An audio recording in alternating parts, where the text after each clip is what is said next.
transistor bipolar de junção, que como o próprio nome já diz, junta essas camadas P e N para você formar um novo componente. E como que isso funciona, né? Como que é esse novo transistor? Bom, eu escrevi aqui transistor, né? Deixa eu escrever até transistor TBJ, que é o que a gente está propriamente estudando hoje. Transistor bipolar de junção. Aqui eu desenho os dois tipos bipolares que a gente tem, que é o NPN e o PNP. Basicamente, a gente vai juntar uma camada PN com mais outra N, ou PNP, um PN com outra P. Então, basicamente, eu estou colocando mais uma camada, ou uma camada N, ou uma camada P. O interessante é que é o seguinte, aqui eu desenhei para vocês a simbologia dos componentes. Simbologia. Então, essa é a simbologia NPN e essa é a simbologia PNP. Como que eu decoro essa simbologia aqui? Ah, com o tempo que você vai estudando, você vai conseguir decorar. Mentira. Eu uns tempos atrás, não sabia classificar qual era o NPN e o PNP, algum bom tempo atrás. Mas depois que eu assisti uma videoaula, ficou muito mais fácil. Lembre-se que sempre que você tiver essa setinha aqui para algum lado, por exemplo, no NPN é para baixo, a setinha sempre vai estar apontada para o canal N. Então, se a setinha estiver apontada para o canal N, aqui com certeza vai ser N e, portanto, PN. E aí eu vou ter um transistor NPN. Sim, bem simples. Se lembra que a setinha sempre vai apontar para o canal N. E aqui a setinha está apontando para dentro. Então eu vou ter N aqui, eu vou ter P aqui e P aqui. Então eu vou ter PNP. Muito simples. Mas e com relação às camadas, Lucas? Lembra lá que a gente viu o diodo, que a gente tinha camada PN, NP, tanto faz? Agora eu vou ter essas camadas aqui compostas. E o que acontece? Isso aqui é a representação, por meio da química, digamos assim, de um transistor. Repare que um transistor NPN, o canal do meio é o canal P. Ou seja, é o canal que possui quem? As lacunas, certo? Tem várias lacunas aqui, que como se fossem minhas cargas positivas propriamente dita. E o meu canal N vai ser o canal onde eu vou ter vários elétronzinhos, certo? Uma coisa interessante na construção desse carinha aqui é que essa camada do meio, ela é muito estreita, muitíssimo pequena, para fazer a característica comum que é o transistor, né, de como ele funciona realmente. Então eu vou só redesenhar aqui para ficar mais fácil de eu explicar. Então é o seguinte, como é que vai funcionar isso? Bom, você já sabe que para haver condução, um diodo, né, uma junção PN, que é o diodo que a gente já comentou anteriormente, você precisa polarizar ele diretamente. Então o que acontece? Aqui, se você perceber, eu fiz até a representação por diodos. Bom, eu tenho uma junção PN aqui, uma junção PN aqui. Considerando que esse meio aqui, né, essa junção P aqui, é minha base do transistor, eu coloquei ela exatamente aqui. Então, ou seja, aqui eu tenho o lado positivo do transistor, certo? Tenho um diodo desse lado. Aqui eu também tenho o lado positivo do mesmo transistor e aqui o lado N novamente. Então, vou ter outro diodo aqui embaixo. Deixa eu só virar um pouquinho aqui. Aí, beleza? Aí o que acontece? Se eu polarizar isso aqui diretamente, ou seja, colocar uma tensão ou uma diferença de potencial fazendo com que essa base aqui seja maior, né, o potencial dessa base aqui seja maior do que o que eu tenho aqui embaixo, eu vou polarizar esse diodinho aqui, o quê? Diretamente, correto? Que é o que eu fiz aqui também na demonstração pela junção. Polarizei isso aqui diretamente. Então o que vai acontecer novamente? Eu vou ter lacunas aqui desse lado, lembra-se disso, antes de eu polarizar, né, antes de eu aplicar tensão, e elétrons desse lado de cá, certo? Que vai fazer aquela barreirinha de potencial. Apliquei a diferença potencial necessária para quebrar aquela barreira. Como que é o nome mesmo? Barreira de potencial da junção PN, né? Aquela camada de depressão, ele vai começar a conduzir. Só que perceba o seguinte, no caso daqui, se você observar essa fonte, eu coloquei o mais aqui no N e o menos lá de novo no outro N. Ou seja, nessa configuração aqui, eu estou polarizando esse diodo aqui, esse diodo diretamente. Vou escrever dir aqui. Mas esse diodo aqui, vamos lá, se a tensão de coletor for maior que a tensão de base, eu estou polarizando esse diodinho aqui reversamente, certo? Eu estou aplicando um mais aqui, certo? E um menos com relação aqui na base, correto? Então, olha o que vai acontecer. Eu vou estar polarizando esse diodo aqui reversamente, certo? Só que reparem numa coisa. Como eu falei para vocês, essa camada aqui do N, do meio, ela é muitíssimo pequena. Sendo muitíssimo pequena, olha o que vai acontecer. Olha qual a característica que ele vai apresentar. Os elétrons, certo? Eles vão percorrer do lado negativo, certo? Até o lado positivo. Só que quando ele chegar aqui, nessa camadinha bem estreita, ele vai ser coletado. Por isso que esse terminal aqui é chamado de coletor. Ele vai ser coletado pelo canal que está emitindo esses elétrons, que é o meu emissor. Porque essa camada é extremamente pequena. Então, os elétrons que estão aqui, ao invés deles virem aqui para minha base, eles vão, na verdade, lá para o meu coletor. Porque essa camada aqui é tão estreita que, basicamente, os elétrons não conseguem percorrer essa parte aqui vindo para o meu positivo dessa bateria. E como aqui existe um campo elétrico devido a essa bateria, porque eu coloquei umas cargas positivas aqui, esses elétrons que estão aqui e tantos que estão fluindo para essa camada P, começam a percorrer o caminho do emissor para o coletor. Então, a corrente que eu vou ter aqui no meu coletor vai ser praticamente a minha corrente de emissor. Minha corrente de base vai ser pequenininha. E essa corrente de coletor, ela vai ser basicamente, como eu já falei, né, a corrente de coletor multiplicada por uma constante muito próxima de 1.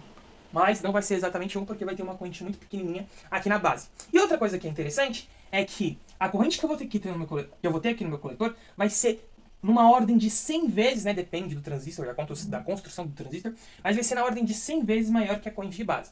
Então, a gente descobriu uma forma de, através da junção P, ou seja, da base, controlar a minha corrente de coletor. Basicamente é assim que vai funcionar o transistor nessa configuração, onde eu polarizei a junção base-emissor diretamente e a junção base-coletor reversamente.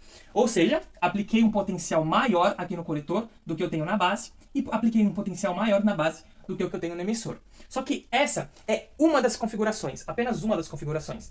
Aqui no PNP vai acontecer de forma contrária, mas muito parecido também. Só que uma coisa que é interessante é que, olha, nessa ocasião aqui, que eu estou apresentando para vocês, eu fiz uma polarização reversa em cima e direta embaixo. Quando eu faço uma polarização reversa em cima e direta embaixo, eu estou colocando o transistor numa região que a gente chama de região ativa.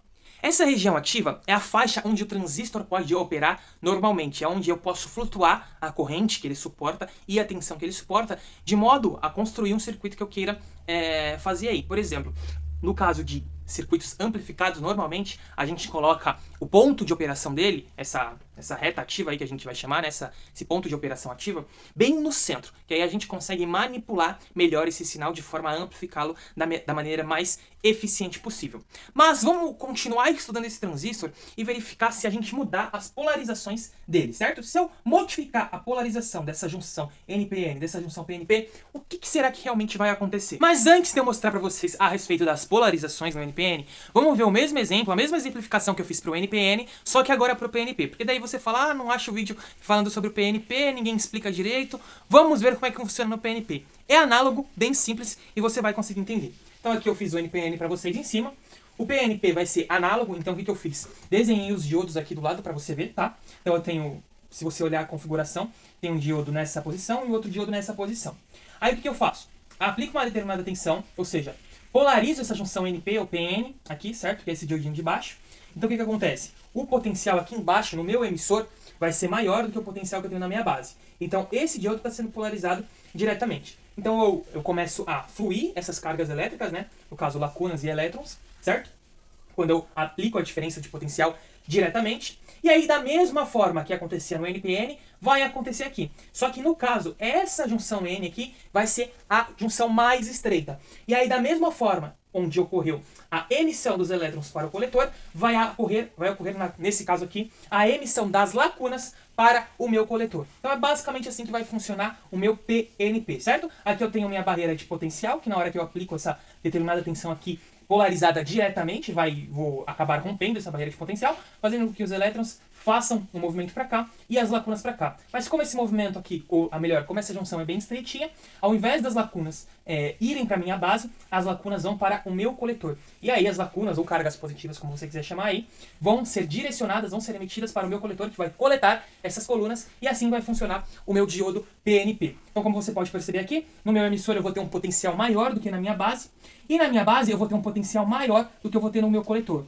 Então aqui eu tenho uma polarização direta e aqui uma polarização reversa. Mas Lucas, por que esse lado aqui, por que esse P aqui, ele vai ter um potencial mais negativo do que o que eu tenho na minha base? Galera, é o seguinte, aqui eu apliquei uma fonte, certo? Quando eu aplico essa fonte nessa junção P, eu tenho a tendência de atração, certo? Das cargas positivas ou lacunas com os elétrons. Então essa parte aqui, naturalmente, como ela é maior, mais extensa, vai ficar mais eletronegativa do que a minha base, que é mais estreitinha. Então por isso, esse diodo aqui está sendo polarizado reversamente. E mais uma vez, você tem agora um transistor PNP na região ativa.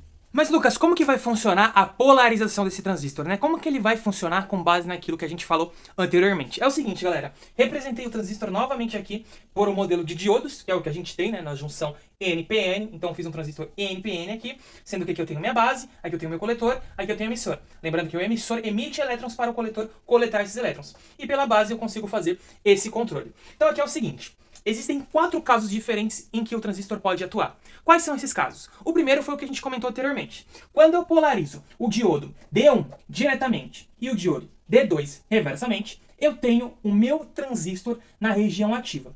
Existe uma outra característica, né? Eu falei de 4, mas aqui eu só coloquei 3, é porque a outra característica era eu inverter essa configuração. Ao invés do D1 diretamente, eu colocaria reversamente, e ao invés de D2 reversamente, eu colocaria diretamente. Dessa forma, eles também estariam na região ativa. Mas é o que a gente chama de região ativa inversa, que também não é muito utilizada por conta de algumas propriedades que não é tão interessante para o nosso estudo. Mais pra frente, depois no outro vídeo, eu explico melhor por que na região ativa inversa não é interessante a gente usar o transistor. E aí existem outras 2 ocasiões que é onde o transistor é mais amplamente utilizado, que é a região de saturação, que a gente chama, e a região de corte. Quando eu polarizo o diodo D1 diretamente e o diodo D2 diretamente, eu vou ter um modelo de transistor que vai se comportar como um curto-circuito. Então é como se o transistor estivesse saturado. E toda a corrente que eu vou ter no meu circuito vai circular por aquele transistor. Vai ser uma corrente grande. É como se a tensão no meu transistor fosse 0 e a corrente fosse máxima. E aí eu vou ter a minha região de saturação. Ou seja, quando eu aplico a região de saturação conectando, ou melhor, aplicando uma tensão direta nos 2 transistores, eu vou ter basicamente como um comportamento de uma chave fechada. Então é como se eu tivesse 2 chavinhas aqui fechadas juntas em série, beleza? E aí o transistor vai aplicar a condução de corrente, vai permitir a condução de corrente, melhor dizendo. Agora, se eu aplicar a condição reversa nos 2 transistores, eu vou ter uma região que a gente chama de região de corte, que é onde os 2 transistores, ao invés de se comportar como um curto-circuito, dessa vez se comportam como uma chave aberta, tanto essa quanto essa. Então são 2 chaves abertas em série, e aí não há mais condução de corrente no meu transistor. Então, se eu trabalhar num projeto nessas 2 regiões aqui, eu vou ter o meu transistor operando como chave. É como se fosse o regulador lá da torneira. Quando você abre o registro, sai água. Quando você fecha o registro, não sai mais água. Então eu posso aplicar o transistor em projetos de chaveamento, onde eu quero acionar e desacionar um determinado dispositivo que eu esteja ali trabalhando. E às vezes eu posso ter que algum dispositivo eu quero acionar e desacionar ele várias vezes. Então o transistor ele consegue ser aplicado nesse tipo de situação. É lógico que ele, comparado com outros transistores, ele tem uma... Como que eu posso dizer? Ele tem uma velocidade de operação um pouco menor com relação aos transistores de efeito de campo, devido a essa circulação de corrente que eu tenho nas minhas junção NP, PN e etc. Mas ele também funciona bem na maioria dos casos. E é basicamente isso que a gente tem de polarização de transistor numa configuração NPN. No PNP vai acontecer daquela forma que eu expliquei anteriormente, só que ao contrário, né? Ele vai funcionar dessa mesma maneira, só que eu vou ter os diodos invertidos aqui, certo? E aí eu vou ter umas configurações diferentes, mas a análise vai ser praticamente a mesma. E assim eu tenho a polarização do meu transistor.